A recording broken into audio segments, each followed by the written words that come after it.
नमस्कार प्रेक्षकांनो, लग्नानंतर होईलच प्रेम या मालिकेच्या येणाऱ्या भागामध्ये जबरदस्त असा ट्विस्ट येणार आहे. तर प्रेक्षकांनो, इथे आता मोहिते आणि देशमुख दोन्ही कुटुंब एकत्र आलेले असतात आणि घरातले सर्व मोठे म्हणजे विक्रम, मानिनी, धनंजय आणि शारदा चौघांनी मिळून आपल्या मुलांची पुन्हा लग्न लावून देण्याची तयारी दाखवलेली असते. आधी हे लग्न जे झालेले असतात ते जबरदस्तीने झालेले असतात, त्याच्यामध्ये कुणाचीही इच्छा सामील नसते. पण आता तसं नाही आहे. आता चौघांनाही एकत्र राहायचं आहे, ते सुद्धा आपापल्या पार्टनरबरोबर. त्यामुळे आपण पुन्हा एकदा आनंदाने यांचं लग्न लावून दिलं पाहिजे, असं आता सगळ्या मोठ्यांनी ठरवलेलं असतं. आणि म्हणूनच प्रेक्षकांनो, येणाऱ्या भागामध्ये शारदाने आपल्या मुलींना नंदिनी, काव्य या दोघींना पुन्हा लग्न लावण्याच्या आधी स्वतःच्या घरी नेलेलं असतं, म्हणजे त्यांच्या माहेरी नेलेलं असतं.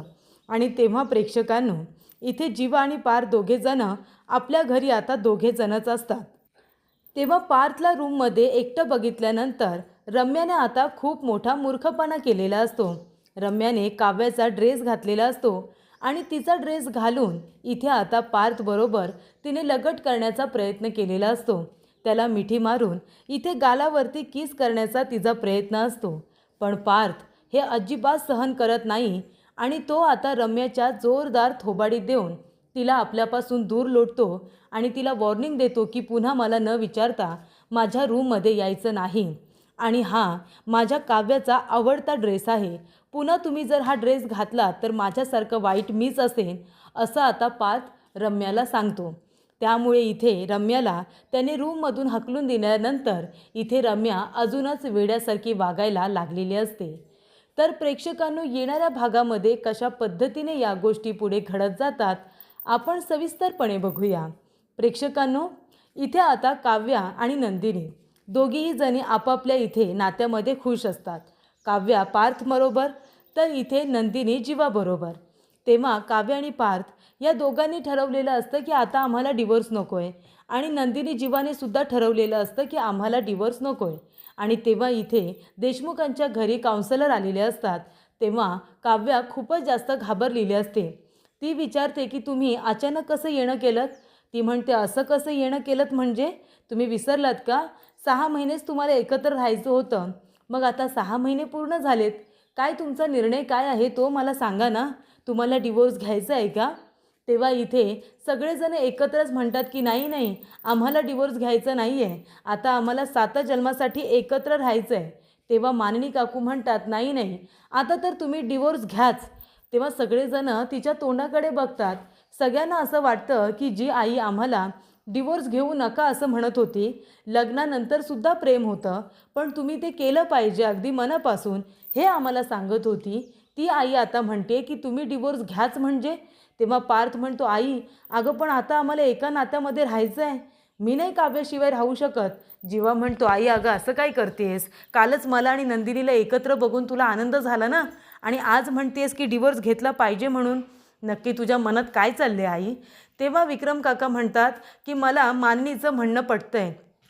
सगळेजण म्हणतात, काय चाललंय काय तुमचं? आम्हाला आता एकत्र राहायचं आहे.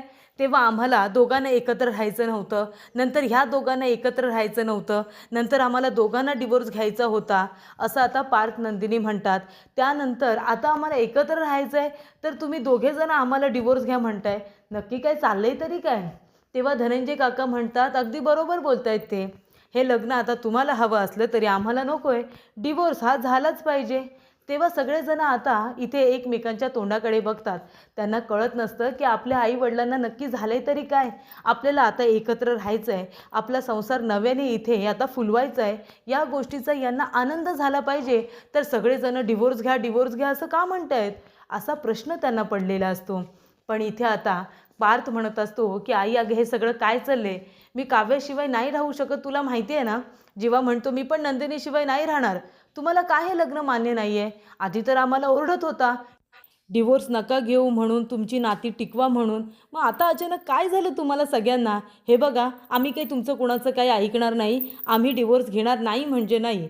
नंदिनी काव्य म्हणतात, अगदी बरोबर, आता मी नाही डिवोर्स वगैरे घेणार, मला पार देशमुख बरोबरच राहायचं आहे. तेव्हा इथे सगळे मोठे आता हसायला लागतात आणि म्हणतात की आम्ही तरी तुम्हाला कुठे डिवोर्स घेऊ देणार आहोत, पण आता तुम्ही एक काम करा, हे डिवोर्स आता तुम्ही घेऊनच टाका कायमस्वरूपी. कारण हे नातं जे होतं ना ते जबरदस्तीचं होतं. त्यामुळे तुम्ही या नात्याबरोबर डिवोर्स घ्या आणि पुन्हा तुम्ही लग्न करा. आम्ही सगळेजण मिळून तुमचं नव्याने धूमधडाक्यामध्ये लग्न लावून देण्याचा निर्णय घेतलेला आहे, ते सुद्धा आपापल्या आवडीच्या पार्टनरबरोबर. पार्थ आणि काव्या तुमचं लग्न, जीवा आणि नंदिनी तुमचं लग्न हे पुन्हा एकदा धूमधडाक्यामध्ये होणार आहे. आम्ही स्वतः तुमचं लग्न लावून देणार आहोत. तेव्हा काव्या म्हणते, काय खरंच? मला खूप आवडेल पार्थबरोबर पुन्हा लग्न करायला. तेव्हा इथे माननी काकू म्हणतात, तेव्हा तुमचं लग्न झालं होतं ते तुमच्या मर्जीनुसार झालं नव्हतं, त्याच्यामध्ये तुमचा आनंद सामील नव्हता. पण आता तसं नाही आहे. आता तुम्हाला सगळ्यांना एकत्र राहायचं आहे, बरोबर ना? त्यामुळे आता मी स्वतः इथे मुलांच्या आई तुम्हाला सगळ्यांना सांगते की पुन्हा लग्न होणार, इथे लग्नाला नक्की यायचं हां. असं म्हणत ती सगळेजण आता इथे पुन्हा लग्न लावून देण्याचा निर्णय घेतात. तेव्हा सगळ्यांना खूप जास्त आनंद झालेला असतो. सगळेजण एकत्र बसतात, लग्नाची बोलणी करत असतात. गुरुजींना सांगून आपण लग्नाची तारीख काढूया आणि पुन्हा इथे रीतिरिवाजानुसार खूपच जास्त प्रेमाने आणि आवडीने आपण आपल्या मुलांची लग्न लावून देऊया, असा निर्णयसुद्धा होतो. तेव्हा शारदा म्हणते, मग मी काय म्हणत होते, आता आपल्या मुलांची जर आपल्याला पुन्हा लग्न करायची आहेत तर मग आपण रीतिरिवाजाप्रमाणे सगळं करूया. मग लग्नाच्या आधी मुली कुठे असतात? त्यांच्या माहेरी असतात. तेव्हा नंदिनी आणि काव्या, तुम्हाला आता आमच्याबरोबर माहेरी यावं लागेल. मग लग्न झाल्यानंतर तुम्हाला पुन्हा इथेच यायचं आहे. पार जेव्हा म्हणतात, कशाला कशाला, असू दे ना इथेच, आपण एकत्रच हळदी वगैरे सगळं इथेच करूया. तेव्हा माननी म्हणते, पार्थ जीवा, तसं नसतं, पुन्हा लग्न रीतिरिवाजाप्रमाणे करायचं आहे ना स्टार्टिंगपासून. तेव्हा आपल्याला इथे नंदिनी काव्याला त्यांच्या माहेरी पाठवावंच लागेल आणि त्यानंतर त्या पुन्हा इथे वाजत गाजत येतील ना तुमच्याबरोबर. तेव्हा इथे पार्थ आणि जीवाला आपापल्या पार्टनरला काही पाठवण्याची इच्छा नसते. गुरुजींनी छान असा मुहूर्त काढलेला असतो. त्यानंतर आता मुहूर्त काढला गेला आहे, मग आता लग्न तर जवळ आलेलं असतं. तेव्हा शारदा म्हणते, नंदिनी काव्या, जा तुमच्या बॅग वगैरे भरा आणि खाली या, आपण आता निघतोय. तेव्हा पार्थ इथे काव्याला म्हणत असतो, खरंच जाताय तुम्ही? काय जायची गरज आहे? लग्न आपलंच होणार आहे ना, मग इथे राहिलात काय तिथे गेलात काय, काय फरक पडतो? तुम्ही नका जाऊ कुठे.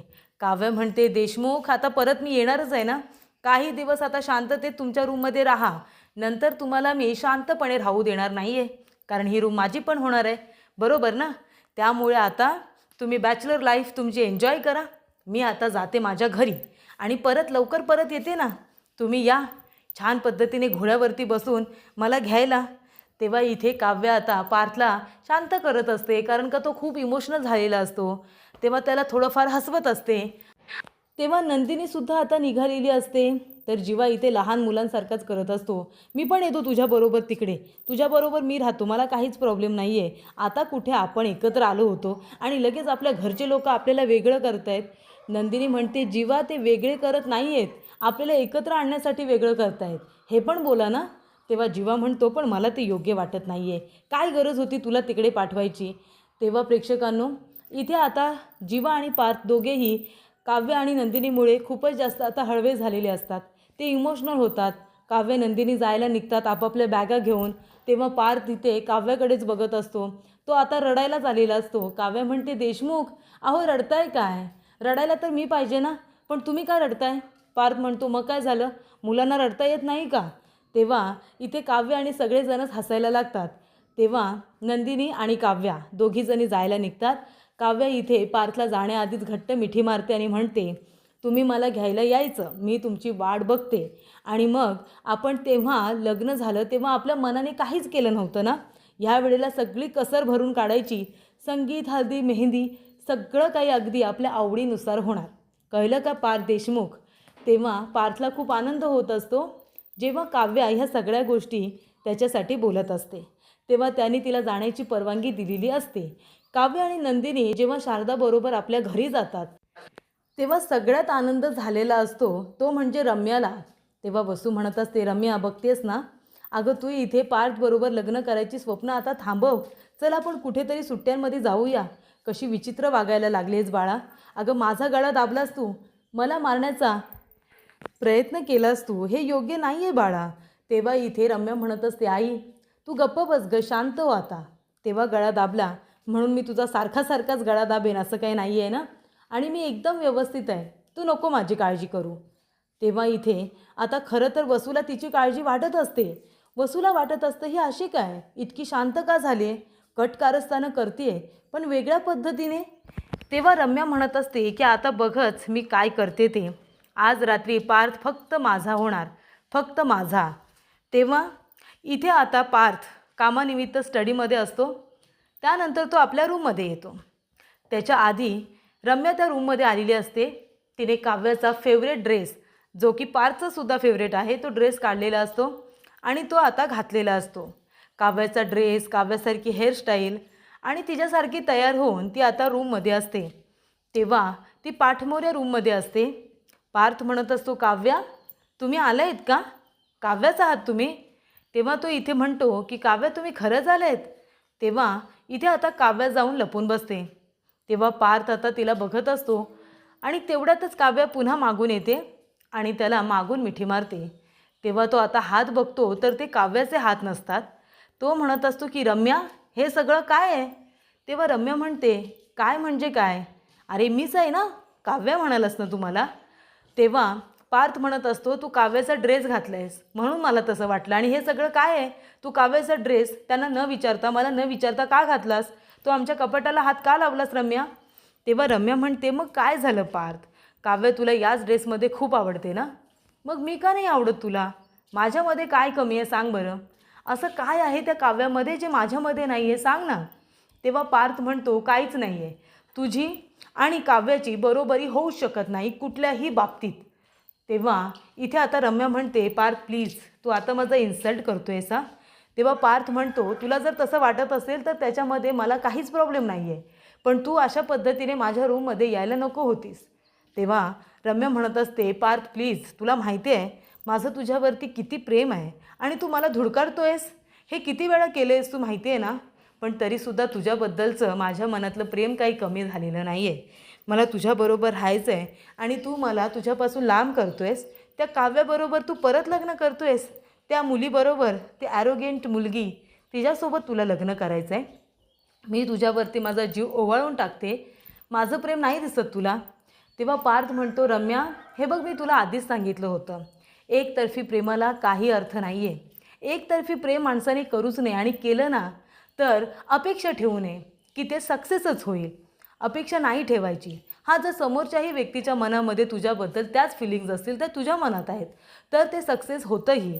पण जर समोरचा व्यक्ती नाही म्हणतोय अगदी मनापासून आणि त्या व्यक्तीचं दुसऱ्या व्यक्तीवरती जीवापाड प्रेम आहे, त्या दोघांचं एकमेकांवरती इतकं प्रेम आहे की तिसऱ्या व्यक्तीमुळे त्यांच्यामध्ये भांडण होऊ शकतं किंवा तिसऱ्या व्यक्तीच्या येण्यामुळे त्यांना काहीच प्रॉब्लेम होऊ शकत नाही, अशा माणसांच्या मध्ये येण्याचा तू प्रयत्न करतेस, जे की चुकीचं आहे. काव्य आणि आम्ही एकमेकांवरती जीवापाड प्रेम करतो, तुझ्यामुळे आमचं आयुष्य डिस्टर्ब होऊ शकतं, मग तू थांबवायला नको का ही गोष्ट. जर मी तुला सांगितलं आहे की मला तुझ्यामध्ये अजिबात इंटरेस्ट नाही आहे, माझं तुझ्यावरती प्रेम नाही आहे, त्या नजरेने मी तुला कधीच बघितलेलं नाही आहे. मी तुला आधीसुद्धा सांगितलं आहे, जशी मी सगळ्यांची काळजी करतो तशी मी फॅमिली मेंबर म्हणून तुझीही काळजी करतो. जसं मी सगळ्यांशी प्रेमाने बोलतो तुझ्याशीही तसंच बोलतो. मग तू माझ्याकडून ही अपेक्षा का करतेस. आपण फ्रेंड्स म्हणून राहूया असं मी तुला सांगितलं ना, आणि तुला तसं राहायचं नसेल तर आपण एकमेकांशी बोलूयासुद्धा नको, हे सुद्धा मी तुला सांगितलं आहे. मग आता यातलं तुला काय हवं आहे ते बोल आणि तू प्लीज इथून जा. तेव्हा इथे रम्या म्हणते, पार्थ प्लीज प्लीज असं करू नकोस, प्लीज तू मला ॲक्सेप्ट कर. आता काव्य पण नाही आहे इथे, तू का मला तुझ्यापासून दूर लोटतो आहेस. तू माझ्याशी लग्न कर, काव्याजवळ तू लग्न करू नकोस. सांग तू सगळ्यांना की रम्याचं माझ्यावरती प्रेम आहे, मी तिच्याबरोबरच लग्न करेन. आणि तेव्हा इथे पार्थ म्हणतो, वेडी झाली आहेस का रम्या, तू काय बोलतेस, तुला तरी कळतं आहे. आणि तेव्हा ती आता जबरदस्तीने त्याला मिठी मारत असते, जबरदस्तीने त्याचा हात पकडत असते. या गोष्टी पार्थला अजिबात आवडत नाही, त्या त्याला इरिटेट करतात. आणि तो म्हणतो की रम्या प्लीज थांबव हे सगळं, नाहीतर माझा हात उघरेला. ती म्हणते, मार मला मार, पण आता मी जाणार नाही आहे. तेव्हा तो जोरदार इथे रम्याच्या थोबाडीत देतो आणि तिला रूममधून धक्का देऊन बाहेर काढतो आणि म्हणतो, चालू पड इथून. पुन्हा मला न विचारता, काव्याला न विचारता, आणि काव्या रूममध्ये नसताना आमच्या रूममध्ये तू अजिबात यायचं नाही, मला ते सहन होणार नाही, कळलं तुला रम्या. निघ इथून आत्ताच्या आत्ता आणि हे तुझं वागणं आहे ना ते बदल. तू किती विचित्र वागतेस तुझं तुला तरी कळतंय का? अशा रीतीने प्रेक्षकांनो इथे आता पार्थने रम्या ज्या पद्धतीने त्याच्याबरोबर लगट करत असते तर पार्थने तिला तिची जागा दाखवून दिलेली असते आणि आपल्या रूममधून तिला जायला सांगितलेलं असतं.